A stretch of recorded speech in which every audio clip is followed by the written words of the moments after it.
안녕하세요. 저는 40대 남자이고 평범한 직장인입니다. 친구의 장모님을 사랑하게 된 사연을 보내려고 합니다. 저에게는 친한 친구가 집 근처에 살고 있습니다. 그래서 자주 그 친구랑 술도 먹고 그 친구 집에 놀러 가기도 했습니다. 그 친구 재수 씨는 나이도 어리고 정말 예뻤습니다. 친구 아내는 항상 싹싹해서 그 친구네 집에 갈 때는 항상 재수 씨가 좋아하는 음식을 사서 갔습니다. 친구 결혼식 때 얼핏 뵙기는 했는데 친구 장모님은 정말 미인이십니다. 나이도 많이 젊어서 저랑 몇 살 차이 나 보이지 않았습니다. 나중에 알고 보니 재수 씨 아버님이 재수 씨 어렸을 때 재혼을 한 것이었고 친엄마랑 다름없이 재수 씨를 키웠다고 했습니다. 그래서 친구 장모님은 우리보다 14살밖에 많지 않았습니다. 하지만 피부도 좋고 얼굴도 예쁘고 몸도 날씬하고 잘 꾸며서 그런지 저랑 5살 정도밖에 차이나 보이지 않았습니다. 결혼 초부터 친구네 신혼집에 가끔 가기는 했습니다. 친구가 결혼한 후 1년 정도 후에 친구 장인어른이 갑자기 돌아가셨습니다. 친한 친구이기에 장례식장에 가기도 했고 발인 날에는 운구를 도와주고 친구를 위해서 정말 최선을 다했습니다. 장례가 끝나고 몇 주 후에 친구에게 연락이 와서 밥을 먹기로 했습니다. 장례식 때 도와준 걸 자신의 장모님이 너무 고맙게 생각해서 친구 집에서 밥 한 끼 먹자고 하셨다고 했습니다. 장소는 비록 친구 집이었지만 친구 장모님이 손수 음식을 해주셨습니다. 나이는 저보다 그렇게 많지는 않지만 그래도 오랜 기간 주부로 지내셔서 그런지 정말 음식 솜씨가 뛰어났습니다. 결혼식 때 잠깐 뵙고 장례식장에서 초췌한 모습만 봤는데 오늘 친구 장모님을 보니 정말 뛰어난 외모를 가지고 있으셨습니다. 친구 아내도 예뻤지만 친구 장모님은 정말 아름다우셨습니다. 사위 친구니 저를 사위처럼 대해주시기는 했지만 저는 약간 여자로 느껴지기도 했습니다. 친구는 예쁜 아내도 있고 젊고 아름다운 장모님도 있다는 게 부러웠습니다. 그렇게 좋은 시간을 가지고 몇 년 지났을 때였습니다. 친구는 그 사이 아들을 낳았는데 아들이 돌이 지나자 재수 씨가 복직을 해야 해서 장모님이 집에 와서 봐주신다 했습니다. 친구 아들이 너무 어려서 한 번도 찾아가지 못했지만 돌잔치를 기점으로 친구도 시간이 많아져서 종종 밖에서 보기도 했고 2차로 친구 집에 가기도 했습니다. 물론 아이가 아직 어리니까 조심스럽기는 했는데 재수 씨도 저를 좋게 보고 있었고 친구 장모님도 저를 좋게 보고 있었습니다. 처음에는 아무래도 사위 친구다 보니 어색한지 장모님은 방에 들어가셨습니다. 하지만 시간이 지나자 같이 술 한 잔씩 하기 시작했습니다. 장모님도 술을 좋아하시는데 손자 때문에 많이는 안 드셨지만 그래도 맥주 몇 잔씩 드시며 좋아하셨습니다. 그러면서 제 결혼 생활이나 연애에 대해서도 물어보시며 혼자 사는 것에 대해 진심으로 걱정을 해주셨습니다. 어느 순간 친구를 통해서 반찬도 보내주시고 더 자주 초대해 저녁을 대접해주기도 했습니다. 그럴수록 친구 장모님이 너무나도 괜찮아 보였고 얼굴을 자주 봐서 그런지 정이 들기 시작했습니다. 여자친구와 트러블이 많고 스트레스를 받을 때 장모님은 너그럽고 인자한 성격으로 저의 스트레스를 보듬어 주셨고 그럴수록 점점 친구 장모님이 좋아지기 시작했습니다. 집이라서 편하게 입고 화장도 많이 하지 않은 얼굴이었지만 그래도 너무 예뻐 보였습니다. 여자친구 외모와는 비교가 되었습니다. 그럴수록 틈만 나면 친구에게 연락해서 친구네 집에 놀러갔고 그러다 보니 더 자주 보면서 친해지게 되었습니다. 여자친구와는 결국에는 헤어졌습니다. 돈을 써서 젊고 예쁜 여자를 만나는 것이 더 낫다는 생각이 들었습니다. 그리고 내 마음의 친구 장모님이 한번 자리 잡고 나니 여자친구가 마음에 들지 않았습니다. 친구 장모님을 따로 만날 기회가 없었고 항상 친구나 재수 씨와 함께 봤기 때문에 제 마음을 표현하기는 힘들었습니다.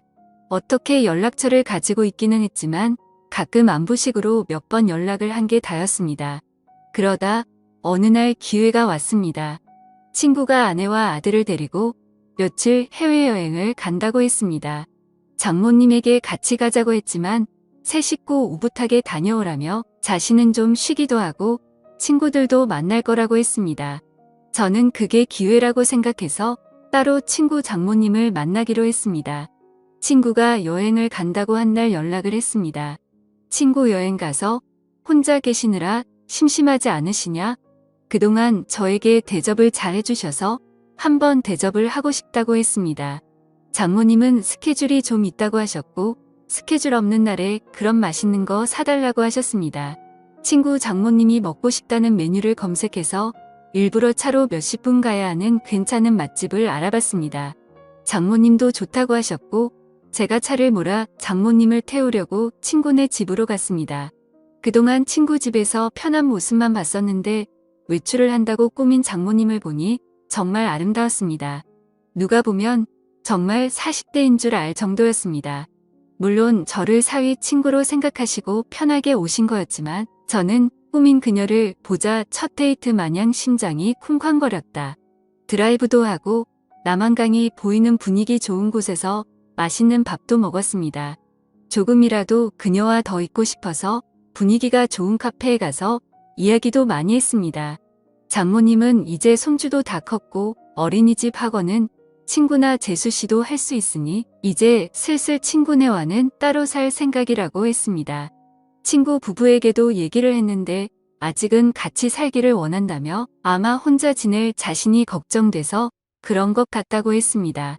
장모님이 친구네 집에 계속 있으면 솔직히 저에게는 전혀 기회가 없기 때문에 저는 맞장구 쳐주는 것처럼 이제 장모님도 따로 사시면서 장모님 인생을 즐기라고 말했습니다. 장모님도 저랑 얘기가 통한다며 좋아했습니다. 장모님을 발에다 주고 헤어지기가 아쉬워서 술 한잔하자고 했습니다. 하지만 장모님은 다음날 아침부터 친구들과 스케줄이 있다며 거절하셨습니다. 며칠 안 남은 친구네 여행 기간에 시간 되실 때 있냐고 물어봤지만 간만에 혼자 있는 기간이라 스케줄을 다 잡아놨다며 친구 부부가 여행 끝나고 돌아오면 집으로 한번 와서 함께 마시자고 했습니다. 저는 너무나도 아쉬웠지만 계속 들이대면 거부감이 들까봐 그녀를 돌려보냈습니다. 집으로 들어오니 너무나도 아쉬움이 남았고 장모님을 생각하며 스스로 위로를 했습니다. 그 후로 몇 개월 친구네 집에 몇 번 갔고 친구 장모님을 보면서 애틋한 감정은 점점 부풀어 올랐습니다. 그러던 어느 날 친구네 집에 갔을 때 장모님이 보이지 않으셨고 친구는 며칠 전부터 따로 나가 사신다고 했습니다. 그 얘기를 듣고 몇 날 며칠을 고민하다가 장모님께 메시지를 보냈습니다. 나가 사신다는 얘기 들었다며 괜찮으시냐고 안부를 물어봤고 장모님은 손주가 눈앞에 아른거리지만 시간적 여유도 있고 육체적으로도 편하다고 했습니다. 이런저런 얘기를 하다가 시간 될 때 같이 식사하자고 했고 그 후로 연락을 더 주고받다가 결국 만나게 되었습니다. 몇 주 만에 만나는 그녀는 정말 아름다웠습니다. 첫 데이트 때보다 더 아름답게 입고 왔고 그 모습에 눈에서 하트가 뿅뿅하는 걸 느낄 수 있었습니다. 우리는 소고기 집에 가서 한우를 먹으며 술을 한잔했습니다. 그녀는 다음 날 스케줄이 없다며 오랜만에 술을 실컷 마시고 싶다고 했습니다. 고기질이 좋으니 술은 술술 들어갔고 장모님도 저도 술에 좀 취했습니다. 장모님은 은근히 제 마음을 알고 있다는 표현을 하면서도 자신이 나이도 있고 관계가 친구 장모님이니 그런 생각은 접으라는 식으로 말했습니다.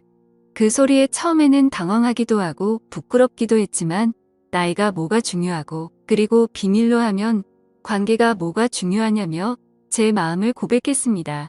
어차피 이렇게 끝이 날 거면 제 마음이라도 고백해야 한다고 생각했습니다. 그녀는 제가 술이 좀 과했다며 일어서자고 했고 그렇게 그녀를 택시에 태워 돌려보내고 가슴이 너무 아파서 눈물이 났습니다. 이혼 후 정말 좋아하는 첫 여자였는데 친구 장모님이라는 이유 때문에 만날 수 없다는 생각에 가슴이 먹먹했습니다. 친구 장모님이 아니었다면 만남조차 없었을 수도 있겠지만 그렇게 몇 주간 너무 힘든 시간을 보냈습니다. 그러다 술에 취해 그녀에게 연락했습니다. 정말 좋아하고 잊으려고 노력해도 잘 안 된다고 한 번만 더 만날 수 있냐고 진심으로 고백했습니다. 며칠간 연락이 없다가 그녀에게서 연락이 왔고 그녀의 집 근처 술집에서 만났습니다. 다시 만난 그녀는 여전히 예쁘고 아름다웠지만 표정은 조금 차가웠습니다. 우리는 한동안 말없이 술만 마셨습니다. 이게 마지막일지도 모른다고 생각하니 너무나도 슬펐고 저는 마지막으로 제 진심을 이야기했습니다. 제 마음을 안 받아줘도 좋고 안 받아준다면 다시는 연락하지 않겠다고 했습니다. 하지만 그녀를 진심으로 좋아하고 사랑한다고 했습니다. 진심 어린 제 말이 통했는지 그녀는 조금씩 미소를 보이기 시작했습니다. 치킨 술 안주도 다 떨어져서 자리에서 일어나자고 말했더니 그녀는 장소를 옮겨서 맥주 한 잔 더 하자고 했습니다. 저는 그 자리가 마지막 자리일 줄 알았는데 그녀의 반응에 놀랍기도 하고 좋기도 했습니다. 맥주집으로 자리를 옮겼는데 이전 술집에서와는 다른 그녀의 표정과 행동을 보였습니다. 중간중간 기억이 나지 않지만 정신을 차렸을 때 우리는 그녀의 집에서 서로를 바라보고 있었고 그렇게 우리의 첫날이 시작되었습니다. 다음날 그녀의 집에서 늦잠을 자고 숙취로 머리가 아팠습니다. 거실에 나가보니 그녀는 벌써 북어국을 끓이고 있더군요. 우리는 말없이 밥을 함께 먹었고 연인처럼 대화를 주고받았습니다. 술에 취한 저를 꼬신 건 자신이라며 웃으면서 얘기하더라고요. 장모님은 아름다운 얼굴만큼이나 30대라고 해도 믿을 만큼 몸매도 관리를 잘했었습니다. 얼굴도 몸도 50대가 아니었습니다. 그 후로 우리는 연인이 되었고 서로의 집을 오가며 사랑을 키워나가고 있습니다.